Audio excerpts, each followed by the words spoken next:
Hi there. Today I'm going to address the recent headlines. I'm sure you've all seen them. Talking about the magic that real estate will no longer be able to not negotiate their commissions. The 6% commission is dead. House prices will fall and the sky's going to fall in the real estate industry. Blah, blah, blah, blah. I'm going to address it and tell you the truth, tell you what's going on, and tell you how it's going to affect you, the buyers and the sellers. Let's start with a little story. I got my start in real estate living in Australia. I'm married to an Australian. I moved to Australia for a number of years. And I got my start in Australia. In Australia, the real estate industry works different than they do here. Over there, we do not have buyer's agents. We only have listing agents. Agents list a house for sale. They have exclusive listing for it.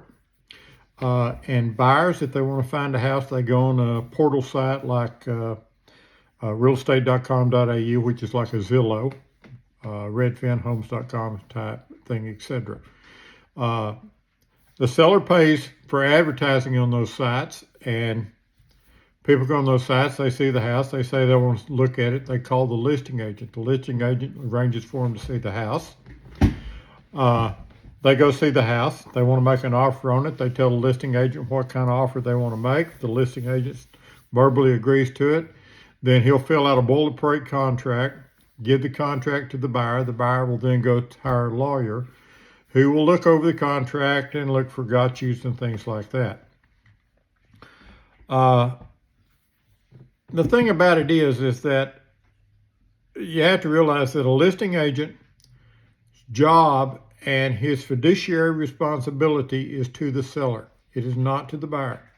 It is strictly to the seller. He has a duty to be honest and forthcoming to everybody he deals with in the public, but he doesn't have to notify buyers that there's things they should do to protect themselves.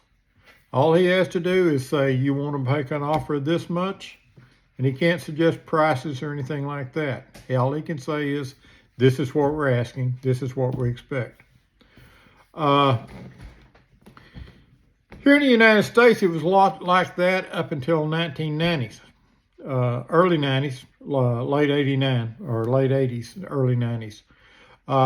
And they started the MLS system, and with it, there became a rule called cooperative commissions. And the cooperative commissions basically were, when the listing agent took a listing, they agreed to list the house in MLS, and in exchange, they agreed to put a certain amount of the money that they agreed with the seller to pay in commission towards a buyer's agent, so that the buyers, when they saw a house, they could call a real estate agent up and say, hey, go show me this house. The real estate agent show them the house, write a contract, and then part of the commission that the listing agent has taken on the front end from the sellers would get put into the buyer's agent. So the sellers were out any money out of pocket, or the buyers weren't out any money out of pocket. And everybody got paid at escrow, and that's closed, and nobody had to worry about who was getting paid and how. Well, all that's changed, as you can tell by the headlines. What happened is that some sellers said, well, it's unfair that part of my commission that I'm paying to the listing agent is going to pay for a buyer's agent who's negotiating against me. Because again, the listing agent or the selling agent, his duty is to the seller. His job is to get the most money and the best conditions he can for his seller. He owes nothing to the buyers. The buyers, he can't talk to the buyers about price and say, hey, well, if you offer this a little bit less, then, maybe you get the house. He can't do that. It's against the rules for him, and he would get sued if he did. So the buyer's agent, who works for the buyer, instead is the one that negotiates the price, sets the conditions, advises the buyers, tells them, hey, this is something you ought to look out for. These are the inspections you ought to have. These are the things you ought to look out for, blah, blah, blah, blah, all the way down the line. And his job is to try and protect the buyer. trying to get the best deal for the buyer that he's working for. He owes nothing to the seller, and it creates a negotiation system between the seller's agent and the buyer's agent to working for their clients in the best interest, somewhere meet in the middle, and everybody ends up happy. That is the way the system's supposed to work. That's the way it's worked since the 90s. But after this lawsuit, and certain sellers said, hey, it's unfair that I'm paying commission to the buyer's agent to negotiate against me to try and get a lower price for them against my agent. I just don't think that's fair. And I disagree with that assessment. And I think the lawsuit was wrong on that basis, because in the end, it's actually the buyer who's bringing all the money. So they're the ones paying all the commission to both sides. But that's neither here nor there. I wasn't a lawyer. I can't handle that. Can't argue it now. Anyhow, NAR lost the lawsuit, and it was several $1 billion. And so now, to settle the lawsuit, they've come up with an agreement. They're going to pay $400-something million to settle the suit, but they've agreed to change certain aspects of the real estate industry. And one is there will no longer be cooperative commission listed in the MLS. It can still be offered by the seller, but it will no longer be displayed in the MLS. So buyer's agents no longer know how much they will get paid if they've had a contract on a house. But also, now, because in the lawsuit, and the Department of Justice said that buyers should know how much it's costing to buy a house, because some real estate agents in the past had said, hey, don't worry about it, it's free. Well, it's not free. It's going to cost you. It's baked into the price of the house, so the house costs a little bit more, so it's baked into the price of the house. And you're paying that as the buyer anyway. So it was never free, but you just didn't have to take it out of your pocket. Well, under the new rules, in order for you to see a house, and this is the first time, you can't even call me up anymore and say, hey, Monty, let's go look at the house on such and such street I just saw on Zillow. I'd like to see it. Now you have to come to me, and we have to sign an agreement between each other.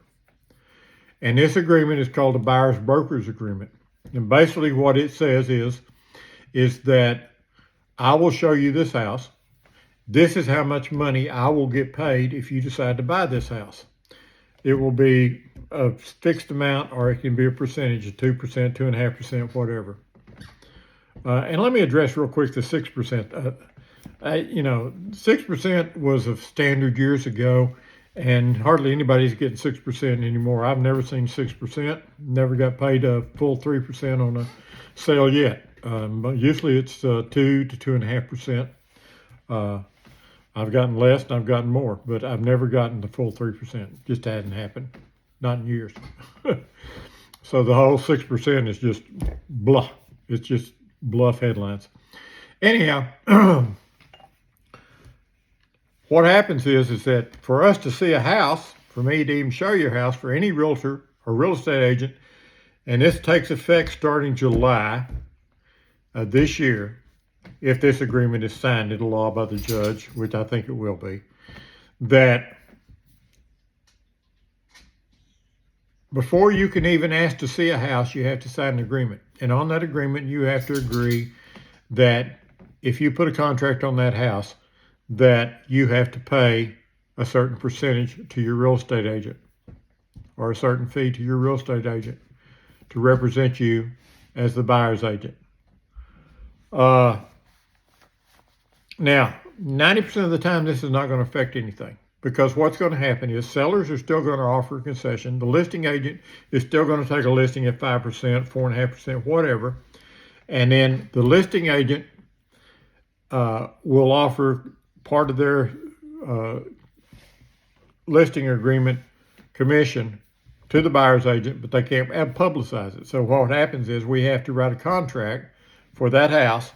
And in the contract, we have to stipulate that we're asking for whatever you've agreed to on the buyer's broker's agreement with me or your real estate agent. That is what you want in concessions from the seller. in order to execute the contract. The seller either agrees and signs the deal, and then the seller still, just like, and you have no money out of pocket, extra that you didn't have before. It's all baked into the purchase price.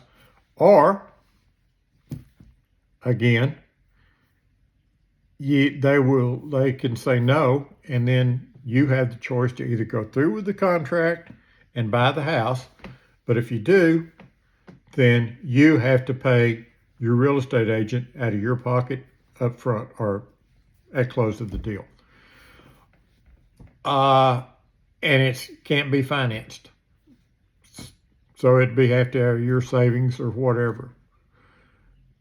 If you decide not to, then the contract can be null and void and never signed, and the whole thing ends right there. So 90% of the time, what's going to happen is we're going to write the contract, we're going to ask for the concession, the seller's going to give the concession, we're going to finish the deal just like it's always done.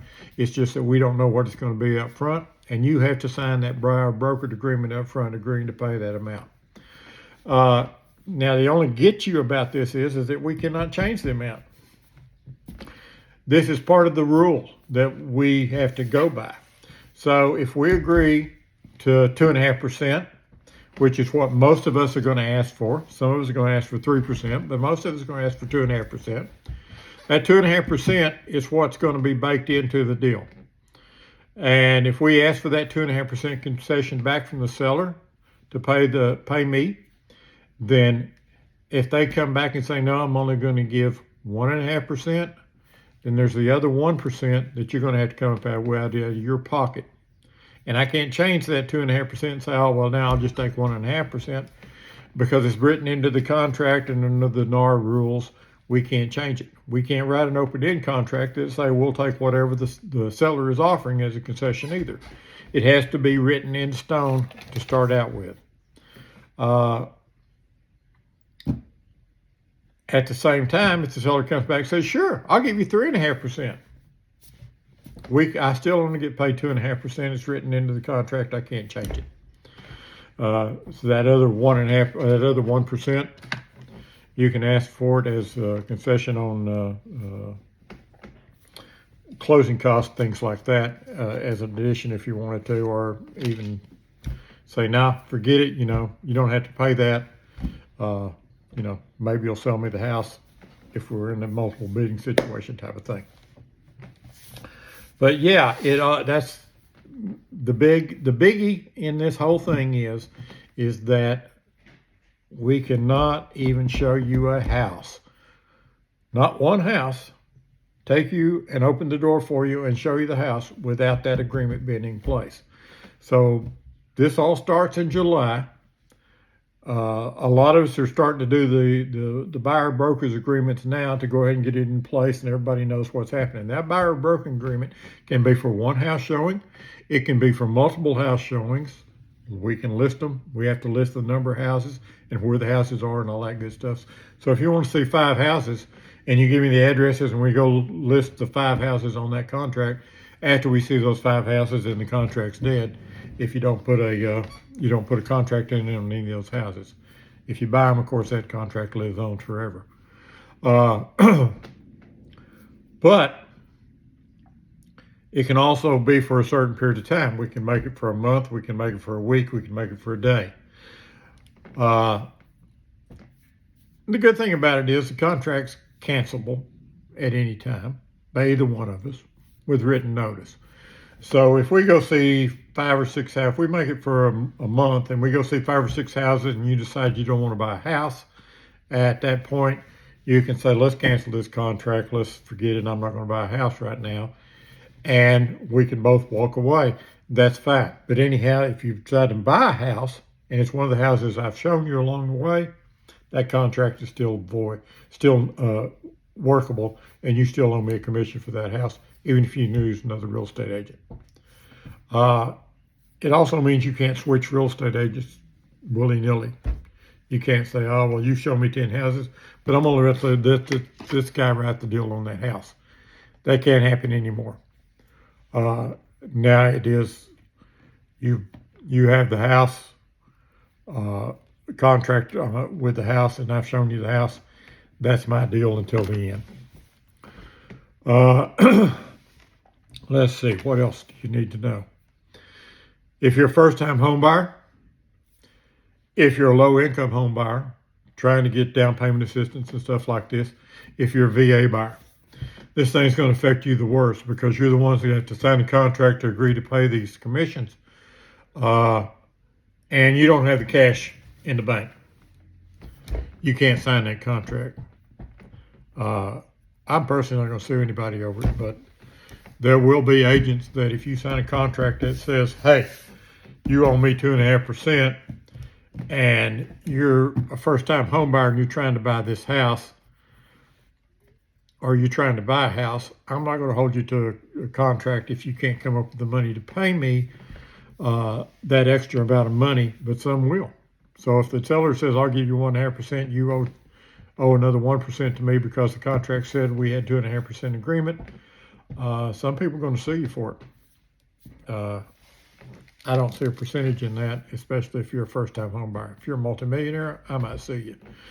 But if you're a first-time home buyer and you're struggling to get down payment to come together anyway, then I'm not going to go after you.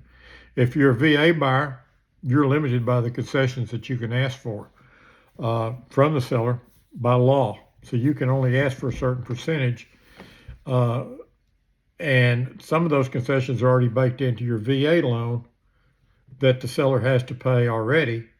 And so you're capped at amount that you can ask for in concessions, and your VA buyers are screwed more on this deal than anybody else. So it's not a good deal as far as I'm concerned. I'm sorry to say it, guys, but if you're a first-time home buyer, you're a VA buyer, or you're low income and you're trying to buy your first home, you guys are going to struggle because of this new rule and these new laws. And I can't, this Department of Justice and the lawsuit that did all this, and there's no way we can get around it. It's just, they're there. Now, I know this is kind of crazy, and like I say, this doesn't take effect until July. So if any of you are looking to buy a house and you want to do this before July, we can do this without having to sign a broker's buyer agreement up front to start out with. We can see a few houses, and then we can sign it type of thing. But after July, I have no choice. If you want to see a house, we have to do it. We have to do it then. So now's the time to get in on it. If you want to buy a house, now's the time to really jump in. Let's try and get it out of the way before all this new crazy stuff starts happening. I know some of you are going to have some questions about this and you're still not going to understand it. You're going to want to reach out. Hey, I'm available. Call me on the phone. Send me an email. Send me a text message. Ask me to meet you at a coffee shop, or we can come to the office. I'll sit down and explain it all to you as best I understand. I'll show you the fact sheets. I'll show you the law, the way it's laid out in black and white, and the rules I'm going to have to follow, and the way this thing's going to work. And I'll try and answer any questions you have. And hopefully I'll explain this to you a little bit better, and hopefully you'll understand it, and we can proceed from there. It is not the end of the world. As I said, 90% of the transactions will still go through like they've always gone through without any problems. It's just that we have to have this form signed up front, and clear communication between us, so you know what I'm getting paid as an agent to represent you. And I'll be glad to lay out why a buyer's agent is important to you. There's 100 different reasons why it's important to you, and the things that could cost you deeply if you don't have proper buyer's representation, especially if you're a first-time or new buyer and you're not really sure about how all this works and all the good stuff. Because without a buyer's agent looking after you, you can really end up getting screwed. So yeah, reach out to me. Let's talk about it. Questions, I know some of you are going to have, and I want to answer them as best I can. Take care, guys.